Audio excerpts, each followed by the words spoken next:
안녕하십니까? 말씀의 맛 이태영 목사입니다. 오늘 또 지난 시간에 이어서 새 예루살렘에 대한 이야기 계속하도록 하겠습니다.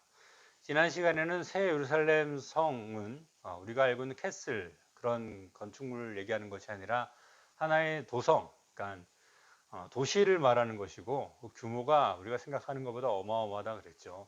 그리고 포스퀘어라는 이 단어를 성립시키기 위해서 그 모양은 정육면체보다는 피라밋이 더 적당하다 말씀을 드렸고요.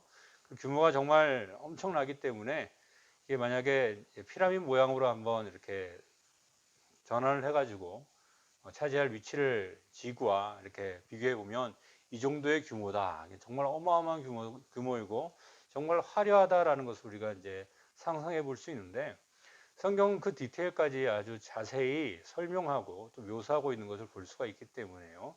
이 모양의 기본적인 모양이 피라밋 모양이다라는 것을 우리가 알게 된다면 이것이 뭐 한쪽으로 피라밋일지 뭐 위아래로 피라밋일지는 잘 모르겠어요, 저도. 왜냐하면 포스퀘어가 나오는 그 경우가 이런 피라밋도 가능하지만 아래 위 피라밋도 가능하기 때문에 그렇습니다. 뭐 좌우지간에 어떤 모양이 되었든지 포스퀘어가 나오는 이 보석 모양의 화려한 모양의 이 새 예루살렘 성에 대한 묘사가 성경은 계속하고 있는 것을 볼 수가 있는데요. 뭐 도성, 시티라 그러면 당연히 성벽이 있겠죠, 그죠? 뭐, 우리나라 예전에 한양에도 남대문, 사대문이 있었던 것처럼 이제 12문이 있는데 12문이 있기 전에 그 문을 중심으로 해서 이렇게 도시를 둘러싸는 성벽이 있습니다. 근데 성벽에 대해서 성경은 이렇게 묘사를 하고 있는데요. 그 성곽이라고 번역을 했죠. 근데 성벽입니다. 웰이고요. 측량함에 144규빗이었더라 이렇게 말하고 있습니다. 그리고 이 144규빗에 대한 정확한 규정을 위하여서 그 측량이 사람의 측량 곧 천사의 측량이다라고 말하고 있습니다. 왜 그러면 이 규빗이라는 것은 우리가 아시는 분은 알겠지만 사람의 그 사이즈에다 맞추는 거예요. 뭐 우리나라도 뭐 한자, 뭐 한치 하는 게 다 사람의 그 치수잖아요. 근데 규빗도 마찬가지로 이 팔꿈치에서부터 이 가운데 손가락 가운데까지의 길이 일반적인 사람의 평균적인 길이를 갖다가 1규빗이라 그러거든요. 그래서 보통 45.6cm, 길게 보면 50cm, 52cm까지가 가능합니다. 그러니까 이 규빗이라는 단어가 이제 그렇게 쓰이는 단어이기 때문에 사람의 측량이다라는 것을 덧붙여 넣은 것이고요. 곧 천사의 측량이다라고 말한 것은 여기서 우리가 한 가지를 더 할 수 있죠. 제가 나중에 이제 천사에 대해서도 강의를 하겠지만 사람과 천사는 사이즈가 같다는 겁니다. 여기서 한 규빗을 45.6cm로 봤을 때 144규빗이라 그러면 65m 이상입니다. 52cm로 봤을 때는 75m죠. 성벽의 두께예요. 성벽의 길이가 아니고 성벽의 두께를 얘기하는 겁니다. 성벽의 두께가 몇 미터요? 65m입니다. 엄청 두껍죠. 일반적으로 이 정도 두께의 성벽을 가지고 있는 그 성벽은 존재하지 않습니다. 만리장성 같은 경우도 제가 직접 가봤는데 뭐 이렇게 한 보면 뭐 20m, 20m도 안 될 것 같아요. 한 뭐 10여 미터 정도 될 것 같은데 65m 이상의 엄청난 두께의 성벽이 이 예루살렘 성을 이렇게 둘러싸고 있다라는 것을 알 수가 있습니다. 그러니까 그 규모로 봤을 때도 정말 대단한 규모인 것을 우리가 성경에서 확인해 볼 수가 있고요. 여기서 사람의 측량, 천사의 측량이라는 것을 우리가 또 다시 한번 생각해 보는 것이 뭐냐면 이 새 예루살렘은 단순한 상징이 아니라 실질적인 사이즈를 갖고 있는 실제 건축물이다라는 것에 대해서 성경은 다시 한번 이것을 통해서 우리에게 말씀해 주고 있는 것을 알 수가 있죠. 예루살렘은 어떠한 재료로 되어 있는가? 그 성벽은 벼곡으로 쌓여 있고 그 성은 정금인데 맑은 유리 같더라 이렇게 기록되어 있습니다. 기본적으로 성벽은 벼곡이라는 보석으로 쌓여져 있는 것을 볼 수가 있고요. 그 성은 정금으로 되어 있는 그 황금색 도시, 황금색 건물이라는 것을 우리가 알 수가 있습니다. 그리고 그 성벽에 이제 성벽을 놓기 위해서 기초를 쌓아야 되잖아요. 그 성벽의 기초를 각색 보석으로 꾸몄는데 그 기초석은 12개의 기초석으로 되어 있습니다. 기초석에 벽옥 그리고 남보석이라 되어 있는 건 사파이어를 얘기하는 거고요. 옥수, 녹보석은 에메랄드를 얘기하는 것이고 홍만옥, 그리고 홍보석은 루비를 얘기합니다. 그리고 황옥, 그다음에 노곡, 이건 녹주석을 얘기한다고 해요. 그리고 담항옥은 토파즈, 그리고 비치옥, 청옥, 자수정 이런 12개의 보석으로 기초석이 놓여져 있다라고 이렇게 얘기를 합니다. 예, 너무나 다 아름다운 보석이죠. 그리고 사실 솔직히 말하면 저는 여기서 모르는 보석이 너무나 많습니다. 근데 하나하나 좀 찾아봤어요. 그랬더니 이렇게 생겼더라고요, 다들. 예. 이것은 사실 그 이스라엘의 12지파를 상징하는 보석이었고요. 대제사장이 이 가슴에 흉패에 붙이고 있는 보석이기도 했습니다. 근데 흉패에 붙여져 있는 것은 우리가 사실 여기 보는 요만한 것들이잖아요. 이렇게 되어 있는 것.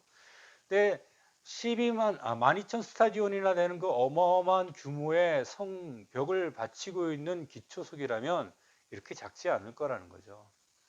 어마어마한 이 보석들이 자리를 차지하고 또 그 화려함을 내뿜으면서 그러한 기초석에 정금으로 되어 있고 벽으로 들려쌓여 있는 성벽을 보면 얼마나 화려하고 아름다울지 상상하기도 그렇게 쉽지는 않습니다. 물론 그림으로 좀 그려놓기도 했는데 그 그림 이상일 것 같아요. 실제로 보면은.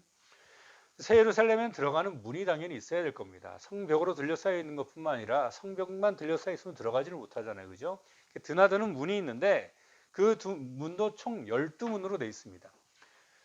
이렇게 사각형으로 되어 있으니까 이 평면도를 봤을 때 사각형으로 되어 있으니까 한쪽에 3개씩 문이 있다라고 보면 되는 거죠. 한쪽에 3개씩의 문이 있는데 그 문은 뭘로 되어 있냐면 12진주로 되어 있다고 합니다. 그러니까 진주로 만들어진 문이에요.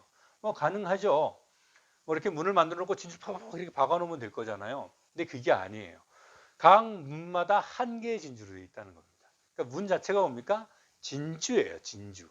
그러니까 문을 만들어 거기다 진주를 이렇게 박아 놓은 게 아니라 진주 커다란 거, 예, 진주가 우리가 커봤자 얼마나 크겠습니까? 뭐 이렇게 손가락 하나 한 마디 하나 정도 할까요? 이만큼만 해도 엄청 비쌀 텐데, 예, 문 하나가 엄청나게 큰 진주로 되어 있다 그리고 그 성의 길은 맑은 유리 같은 정음으로 되어 있다라고 합니다. 낮에는 그 성문이 닫히지 않는다고 해요. 왜냐하면 밤이 없기 때문에 이 성문은 닫히지가 않습니다. 상상도입니다. 12기초석이 있고요. 거기에 문이 있는데 예, 문 자체가 진주로 되어 있어요. 얼마나 화려합니까? 이런 것이 우리가 살 집이라는 거예요. 여러분들이 서울의 어떤 비싼 그런 고층 아파트 집을 계약을 해놓고 혹은 뭐 전원주택 아주 넓은 집에 아름다운 집을 만들어 놓고 내가 이제 거기 이사 갈 생각을 한다 그러면 가슴이 얼마나 두근거리겠어요. 그죠? 근데 거기는 살다가 언젠가는 우리가 죽을 집이잖아요. 돈을 많이 벌어서 그런 화려한 저택을 짓는다 할지라도. 근데 우리가 영원히 살 집에 문이 이렇게 생겼습니다. 가슴이 두근거리지 않습니까? 저는 정말 뭐 이걸 생각하면 잠을 잘 못 잤어요. 사실 처음 이거를 공부하고 또 이것을 상상해보고 했을 때 너무 좋아서 야, 내가 살 집이 저렇게 좋은 집이라니 하면서 잠을 못 잘 정도였는데 여러분들도 같은 소망을 품을 수 있게 되기를 바랍니다. 거기에는 밤이 없대요. 왜 그럴까요? 하나님께서 그것도 거기 가장 중앙에 계신 하나님께서 예수님께서 우리의 태양이 되시기 때문에 그림자도 없고 항상 비치면서 낮이 되면서 누구나 오갈 수 있는 문이 이렇게 활짝 열려 있게 된다라는 겁니다. 새 예루살렘은 실로 엄청난 영광을 품고 있을 것이라는 것이죠. 그래서 성경은 계속해서 이 예루살렘 성의 영광에 대해서 얘기를 하는데 성 안에서 내가 성전을 보지 못하였다라고 얘기합니다. 지금 예루살렘에 가면서 지금 성전이 없어요. 왜냐하면 성전이 무너지고 재건을 하지 못했기 때문에 성전이 없습니다. 그런 의미로 없는 것일까요? 아니요. 지금 그 성전은 성경의 예언에 의하면 재건될 겁니다. 솔로몬 때 지었던 성전이 느부갓네살에 의해서 무너지고 페르시아 황제 고레스의 그 칙령에 의해서 예루살렘으로 유대인들이 귀환해서 성전을 두 번째로 복원했잖아요. 그 성전이 언제 무너집니까? 서기 70년경에 타이투스 장군에 의해서 그 성전이 완전히 예루살렘의 멸망과 함께 돌 위에 돌 하나도 남지 아니하고 주님께서 말씀하신 대로 완전히 무너져 버렸고요. 지금은 예루살렘에 그 성전이 존재하지 않습니다. 그런데 제3성전이 재건될 것에 대해서는 성경은 분명히 언급하고 있죠. 그러니까 우리가 알고 있는 그 예루살렘에는 성전이 있을 거라는 거예요. 그러니까 이 새 예루살렘에 성전이 없는 것은 지금 현재 예루살렘에 성전이 없는 것과는 다른 이유인데요. 뭐라고 얘기하냐면 주 하나님 곧 전능하신 이와 및 어린 양이 그 성전이심이라. 우리 하나님이 성전이 되신 줄로 믿으시길 바랍니다. 지금 옛날에 그 예루살렘에 있던 그 성전은 하나님의 임재를 상징한 것일 뿐이지 실제로 하나님이 왔다 갔다 이렇게 하셨어요. 그래서 구약 성경에는 시편에 이렇게 고백하잖아요. 주의 성령이 내게서 떠나지 마시고, 성령이 어떻게 하기도 했다는 겁니까? 당시에는 떠나기도 했다는 이야기예요. 지금 우리의 삶 속에는 또 성전이 존재합니다. 왜요? 나 자신이 성전이 되죠. 왜냐하면 성령께서 내 안에 영원히 계시기 때문에 우리 교회 자신이 성전이다. 너희가 하나님의 거룩한, 너희 몸이 하나님의 거룩한 성전인 것을 알지 못하느냐라고 그 성경의 사도 바울이 우리에게, 교회 성도들에게 말씀하시는데, 마찬가지로 이 새 예루살렘에는 실제로 하나님의 존재가 있을 것이고 그 자체가 성전이기 때문에 그 새 예루살렘 성 안에는 성전이 따로 존재하지가 않습니다. 말하자면 그 새 예루살렘 성 자체가 하나님의 거룩한 성전이다라는 것을 알 수가 있습니다. 계속해서 그 도시에 대해서 설명하고 있죠. 해나 달의 비침이 쓸데없으니, 제가 아까도 말씀드렸습니다. 지금 우리는 해가 지고 달이 지고 하면서 낮이 왔다 밤이 왔다 왔다 갔다 하잖아요. 해가 비치지 않으면 구름이라도 짙게 끼면 초저녁처럼 돼버리는 것이 우리의 현실이나, 새 예루살렘 성에는 해나 달의 비침이 쓸데가 없습니다. 왜? 하나님의 영광이 비치고 그 어린 양이 그 등불이 되셔서 온 예루살렘을 환하게 비치고 있기 때문에 밤이 없습니다. 그리고 만국이 그 빛 가운데로 다니고 땅의 왕들이 자기 영광을 가지고 그리로 들어가리라 라고 말씀하고 있습니다. 여기서 우리 한 가지 알 수 있는 것도 뭐죠? 땅의 왕들이 따로 있어요. 새 예루살렘에 살고 있는 거주민과 땅의 왕들이 따로 있는 건데, 그러니까 새 하늘이 있고 새 땅이 있고 새 예루살렘은 또 따로 존재하는 거죠. 근데 그 새 예루살렘이 어떻게 합니까? 땅의 왕들이 자기 영광을 가지고 그리로 들어가는 모습을 사도 요한은 보고 그것을 묘사하고 있다는 것을 알 수가 있습니다. 이 아름다운 도성에서 살게 될 기대감을 품는 것, 이것이 그리스도의 진짜 소망이다라는 것을 우리가 잊지 않았으면 좋겠어요. 지금 코로나 때문에 지금 우리나라도 또 전 세계적으로 또 교회도 참 여러 가지 어려움 가운데 있지만요. 그 어려움 가운데서도 그리스도인이 결코 소망을 잃지 않는 이유가 무엇이냐면, 이렇게 아주 자세하게, 실제로 짧지만 얼마나 자세하게 묘사가 되어 있습니까? 그 그림을 그릴 수 있을 정도로 묘사를 하고 있잖아요. 이렇게 자세하게 화려한 모습을 묘사가 있고, 예수님께서 그렇지 않으면 너희에게 일렀으리라, 내가 너희를 위하여 너희가 살 그 집을 마련하면 내가 너희를 내게로 영접하여 나와 함께 영원히 함께 있으리라 라고 하신 그 말씀이 그리스도 안에 참된 소망이 된다는 거예요. 그러니까 코로나가 닥쳐와도, 이것보다 더한 일들이 우리 그리스도인에게 닥쳐와도, 지금 뭐 경제적 어려움 때문에 우리가 어찌할 바를 모르고 있어요. 그러한 상황 속에서도 그리스도인이 희망을 잃지 않는 것은 바로 이렇게 영원히 실제로 존재하는 우리의 집이 예수님께서 준비해 놓고 있는 우리가 거할 처소다라는 것입니다. 인생은 살다가 언젠간 죽어요. 코로나 때문에 수많은 사람들이 지금 죽어가고 있지만 그렇게 죽지 않아도 언젠가는 죽는 것이 사람이라는 거예요. 죽음이라는 절망은 인간을 짙게 들이고 있고 잠깐 사는 것 때문에 기쁘게 사는 것 같지만, 죽음이라는 그림자를 우리가 어떻게 벗어버릴 겁니까? 예수님 안에 영원한 생명과 함께 우리에게 이러한 것들을 보장해 주시고 계신 것, 그것이 곧 우리에게 있는 소망이다라는 겁니다. 그리스도인의 구원은 단순히 예수 믿고 잘 먹고 잘 사는 게 아니에요. 구원에 대해서도 오해를 참 많이 하고 있는데요. 예루살렘에 대한 오해는 이제는 안 했으면 좋겠습니다. 이런 정육면체가 아니에요.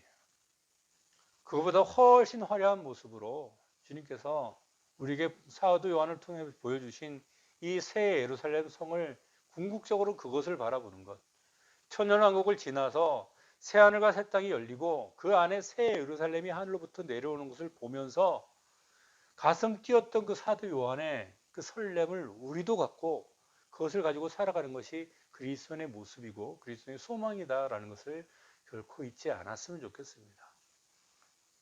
그래서 우리가 구원이 무엇인가에 대해서 분명하게 알고 살아가야 되는데요.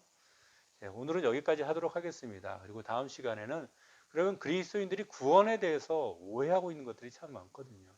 그래서 과연 구원이라는 것은 무엇이고 또 하나님께서 우리에게 주신 구원의 참된 소망이 무엇인지 다음 시간에 계속해서 함께 이야기를 나눠보도록 하겠습니다. 안녕히 계십시오.